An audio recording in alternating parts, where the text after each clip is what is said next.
सर्वसम्मत से बधाई हमारे विधानमंडल दल के सभी माननीय सदस्यों ने दी है, उनका स्वागत किया है और जनता को भी, मतदाताओं को भी आभार भी व्यक्त किया गया है, धन्यवाद दिया है कि समाजवादी पार्टी के नेता माननीय श्री अखिलेश यादव जी के कुशल नेतृत्व में जो चुनाव हुआ है, उनके नेतृत्व का भी अभिनंदन किया गया है। माननीय श्री अखिलेश यादव जी विधानमंडल दल के नेता चुने गए हैं और विधायक दल के भी नेता चुने गए हैं। उनके विधायक दल के नेता चयन का प्रस्ताव वरिष्ठ समाजवादी पार्टी के विधायक श्री अवधेश प्रसाद जी ने किया है और अवधेश प्रसाद जी के प्रस्ताव का अनुमोदन वरिष्ठ माननीय विधायक श्री आलम बदी साहब ने किया है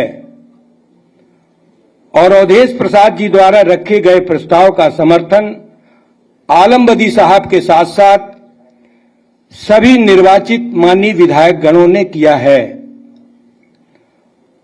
और विधानमंडल दल के नेता का प्रस्ताव वरिष्ठ माननीय विधायक श्री लालजी वर्मा जी ने विधानमंडल दल के नेता का प्रस्ताव किया है और विधानमंडल दल के नेता के प्रस्तावक श्री लालजी वर्मा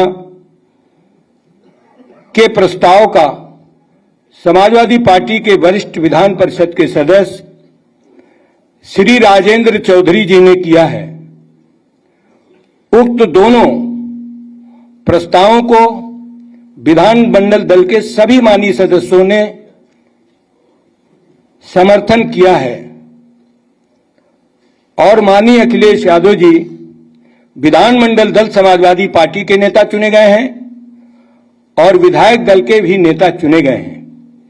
विधायक दल का नेता और विधानमंडल दल के नेता चुने जाने के बाद सभी नेताओं ने उन्हें शुभकामनाएं दी है कि जनता की मूलभूत ज्वलंत समस्याओं को लेकर सदन में माननीय अखिलेश यादव जी जनता की पक्ष को बहुत मजबूती के साथ रखेंगे और सरकार के झूठे जुमलों पर, सरकार के गलत कार्यों पर जो लोकतांत्रिक परंपरा है कि सदन के अंदर उसका विरोध होगा और सदन के अंदर उनका खुलासा भी किया जाएगा, क्योंकि समय समय पर भारतीय जनता पार्टी ने पूर्व में सरकार में जनता को गुमराह किया, जनता के साथ धोखा किया, जनता के साथ छलावा किया है।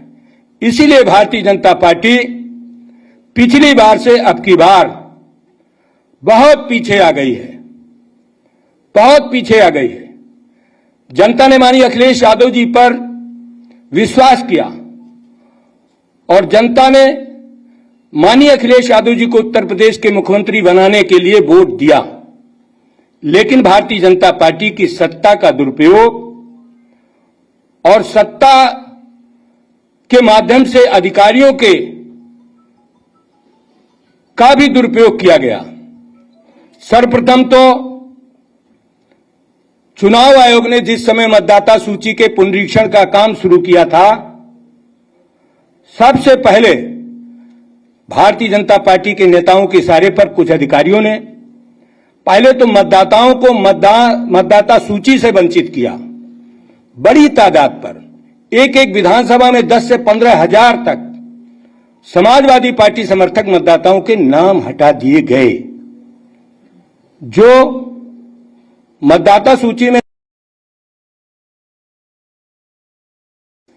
उनको चुनाव आयोग के लगे हुए कुछ कर्मचारियों ने उन समाजवादी समर्थक मतदाताओं के नाम हटाए। इसके बाद लोकतंत्र को बीजेपी ने कलंकित कर दिया। पूरी दुनिया में भारतीय जनता पार्टी ने उत्तर प्रदेश के चुनाव में जो नंगा नाच किया, उससे हमारा लोकतंत्र कलंकित हुआ। देश का सबसे बड़ा राज्य, जहां पर केंद्रीय हुकूमत, अन्य राज्यों की हुकूमत के लोग उत्तर प्रदेश में आकर के धन बल का, सत्ता बल का दुरुपयोग किया और दुरुपयोग से चुनाव परिणाम को भी प्रभावित किया। मतगणना में भारी अनियमितताएं हुई, जीतने वाले हार गए और हारने वाले जीत गए। बहुत बड़ी तादाद पर समाजवादी पार्टी के मानी प्रत्याशी गण चुनाव जीत रहे थे, लेकिन सत्ता के इशारे पर चुनाव कर्मी भी, कुछ चुनाव कर्मी जिन्होंने सत्ता का ध्यान रखते हुए लालच में भारतीय जनता पार्टी के हारे हुए लोगों को जिताने का काम किया। मीडिया के माध्यम से पूरे प्रदेश की मतगणना का हाल आ रहा था और मतगणना में समाजवादी पार्टी के उम्मीदवार बड़े वोटों से जीत रहे थे, लेकिन जैसे ही ये पता चला कि समाजवादी पार्टी की सरकार बन जाएगी, जानबूझ करके मतगणना में भी हेरफेर करके चुनाव को प्रभावित किया गया और लोकतंत्र को कलंकित करके भारतीय जनता पार्टी की सरकार बनाई गई है। भारतीय जनता पार्टी दोहरे चरित्र की पार्टी है। भारतीय जनता पार्टी ने जनता से जो वादा किया, पिछले 5 वर्ष में उसे भी पूरा नहीं किया। महंगाई कम करने की बात कही थी, केंद्रीय हुकूमत के प्रधानमंत्री से लेकर केंद्र के मंत्रियों ने महंगाई कम करने की बात कही थी, लेकिन पिछले 5 वर्षों में और इस समय भी महंगाई लगातार बढ़ती जा रही है। जनता के हर वर्ग की कमर टूट रही है, लेकिन बीजेपी अपनी पीठ थपथपा रही है। बेरोजगारों को रोजगार नहीं दिया, झूठा वादा किया। बेरोजगार दर दर की ठोकरें खा रहा है, आत्महत्या कर रहा है। बेरोजगारों को रोजगार नहीं मिल रहा और बीजेपी फिजूल खर्ची पर आमदा है। गरीबों के पैसे से जो टैक्स आते हैं, उस टैक्स का बेजा इस्तेमाल भारतीय जनता पार्टी करती है। इस लोकतांत्रिक देश में गरीब गरीब होता जा रहा है, कमजोर कमजोर होते जा रहा है और पूंजीपति की पूंजी में भारी इजाफा होता जा रहा है। ये बहुत बड़ी आर्थिक गैरबराबरी भारतीय जनता पार्टी ने ला दी है और इस प्रदेश के अंदर बेरोजगारी बढ़ा दी है। किसानों को सबसे ज्यादा परेशान किया है। किसानों को एमएसपी की गारंटी नहीं दी जा रही है। उत्तर प्रदेश के हजारों लाखों किसान एक साल जाड़ा गर्मी बरसात की परवाह किए बगैर आंदोलन करते रहे। बीजेपी ने बिना डिस्कशन के 3 काला कानून लाए। हमारे मीडिया के भाइयों ने, देश के राजनीतिक विशेषज्ञों ने, देश के महान नेताओं ने कहा कि लोकसभा राज्यसभा में बिना चर्चा के, बिना बहस के कोई बिल पास कराया जाएगा, वो तानाशाही है। उन्होंने लोकसभा के अपने सदस्यों से, राज्यसभा के सदस्यों से भी उन पर राय मशविरा नहीं किया और मोदी जी ने वो 3 कानून लाद दिए, जो किसानों ने 1 साल सैकड़ों किसान शहादत हो गई। और उसके बाद जब उत्तर प्रदेश का चुनाव आया, चुनाव के वक्त उन्होंने वो 3 काला कानून वापस किए और किसानों ने अपने मूल्य की, समर्थन मूल्य की गारंटी मांगी और आज तक भारतीय जनता पार्टी ने किसानों के समर्थन मूल्य की गारंटी नहीं दिया। कहा था कि हम किसानों को स्वामीनाथन आयोग की रिपोर्ट लागू करके किसानों को लागत से जोड़ा देंगे, लाभकारी मूल्य देंगे, 2022 में आय किसानों की दुगना कर देंगे। मैं बड़े अफसोस के साथ आप मीडिया के भाइयों से कहना चाहता हूं कि आज हमारे किसान सबसे ज्यादा परेशान हैं। न किसानों को गेहूं का मूल्य मिला है, न धान का समर्थन मूल्य मिला है और न गन्ने का बकाया मिला है। तिलहन दलहन पर भी भारतीय जनता पार्टी ने किसानों के साथ बहुत बड़ा धोखा किया है। हमारे प्रदेश की किसानों की समस्याएं लगातार बढ़ रही हैं। कुटीर उद्योगों का तहस नहस कर दिया बीजेपी ने। कुटीर उद्योग इस प्रदेश के बीजेपी ने बर्बाद कर दिए। कुटीर उद्योगों से देश के नौजवानों को, प्रदेश के नौजवानों को रोजगार मिलता है। उन कुटीर उद्योगों पर बीजेपी ने ध्यान नहीं दिया। सिर्फ झूठ बात करना, बेरोजगारों को लाचार बनाना, किसानों को, गरीबों को लाचार बनाने के अलावा बीजेपी ने कुछ नहीं किया है। इन सारी समस्याओं को लेकर समाजवादी पार्टी सदन में जाएगी और सदन के अंदर जनता की समस्याओं को, समाज के सभी वर्गों को बहुत मजबूती के साथ माननीय अखिलेश यादव जी के नेतृत्व में सदन के अंदर रखेगी। दोनों सदनों में भारतीय जनता पार्टी की पूरी गलतियों को उजागर किया जाएगा और जनता की समस्याओं को सदन के अंदर उठाया जाएगा।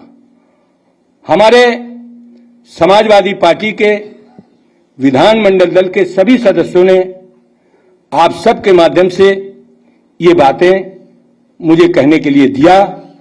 मैं माननीय राष्ट्रीय अध्यक्ष जी के निर्देश पर और माननीय विधानमंडल के सदस्यों के सुझाव पर आपके बीच में मैंने आज की कार्यवाही आपके समक्ष रखी है।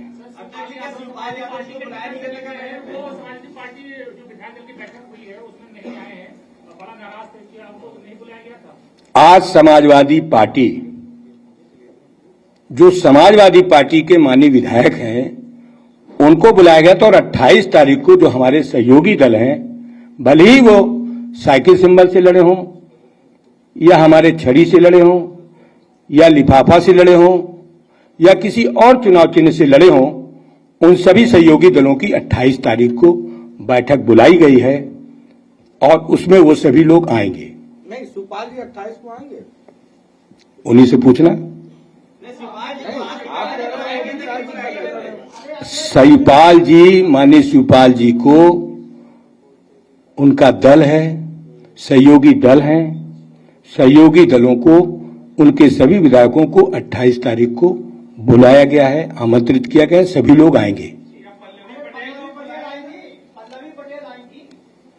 मैंने आपसे बहुत स्पष्ट कर दिया कि जो सहयोगी दल हैं, पल्लवी पटेल जी हों, माननीय शिवपाल जी हों, माननीय ओम प्रकाश राजभर जी हों या हमारे जनवादी सोशलिस्ट पार्टी के लोग हों या राष्ट्रीय लोकदल के लोग हों, जो हमारे गठबंधन के दल हैं, उनके सभी माननीय विधायकों को 28 तारीख को बुलाया गया है।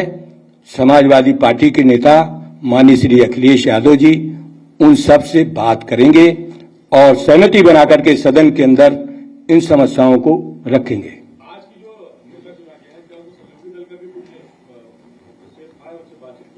दल जो है, दल ये समाजवादी पार्टी है। समाजवादी पार्टी ने अपने समाजवादी पार्टी के माननीय सदस्यों का वर्जन लिया है, उनका समर्थन लिया है, उनके विचार लिए हैं और वो लेकर के समाजवादी पार्टी का आज विधानमंडल दल के नेता माननीय अखिलेश यादव जी का चयन किया गया है और विधायक दल का भी नेता माननीय अखिलेश यादव जी को चुना गया है। लेकिन अध्यक्ष जी, जो संख्या बल होता है वो जो आप जितने लोग चुनाव लड़े हैं सबको मिला करके माना जाता है ना। 111 विधायक जो आप मानते हैं सपा के, उसमें तो शिवपाल, पल्लवी सब लोग शामिल हैं। संवैधानिक प्रक्रिया में भी यह है कि विधानमंडल दल के जितने आपकी पार्टी के बैनर तले जितने लोग लड़े हैं सब विधानमंडल दल में माने जाएंगे। आज समाजवादी पार्टी के विधायक दल की बैठक हुई है और विधानमंडल दल के नेता माननीय श्री अखिलेश यादव जी का चुनाव हुआ है और सहयोगी दल के माननीय विधायकों को 28 तारीख को बुलाया गया है। वो हमारे सभी सहयोगी दल के नेता माननीय विधायक 28 तारीख को उपस्थित होंगे और उस दिन की कार्रवाई भी आपके सामने हम रखेंगे। ऐसी उम्मीद की जा रही थी पहली कैबिनेट में कि रोजगार को लेकर योगी सरकार कदम उठाएगी, उसको लेकर कदम कदम तो नहीं उठाया गया, लेकिन राशन को लेकर के सिर्फ एक कदम उठाया गया। क्या आपको लगता है कि रोजगार के लिए भी एक कदम होना चाहिए था, क्योंकि राशन को सिर्फ फोकस किया उन्होंने? मैंने पहले ही कह दिया कि रोजगार नहीं दिया 5 वर्ष उत्तर प्रदेश में। 2 करोड़ लोगों को रोजगार देने की बात भारतीय जनता पार्टी ने देश में कही थी। उस रेशियो से आप यूपी के रोजगार जोड़िए। आप लोगों ने समय समय पर चैनल के माध्यम से, अखबार के माध्यम से, मैगजीन के माध्यम से भारतीय जनता पार्टी की कार्रवाई को जनता के सामने रखा। इसीलिए नौजवान समाजवादी पार्टी के नेता माननीय अखिलेश यादव जी के पक्ष में खड़े थे। माननीय अध्यक्ष जी, मेरा सवाल है, कल शपथ ग्रहण समारोह था, योगी सरकार का मंत्रिमंडल में कितने मंत्री होंगे, क्या होंगे, सारी चीजें आ गई।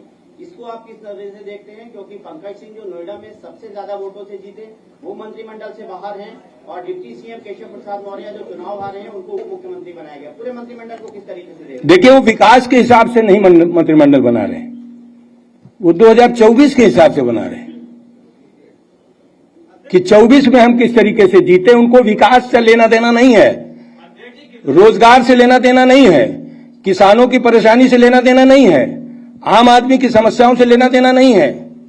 उनका सिर्फ मकसद है सत्ताएन के इन प्रकार हथियाना और गरीब को गरीब बनाना, पूंजीपति को पूंजी बढ़ाने का मौका देना। ये भाजपा का मूल एजेंडा है। सभी विधायक मौजूद थे। एक माननीय विधायक जी की माता जी का, सैसवान के विधायक ब्रजेश जी की माता जी का आज ही 4 बजे देहांत हुआ है। तो आप हमसे ज्यादा समझदार हैं। उनके बेटे थे।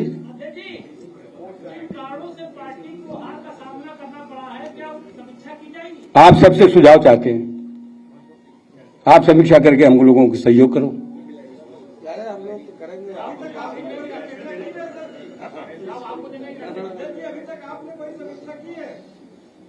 अब आपसे हम सहयोग मांग रहे हैं।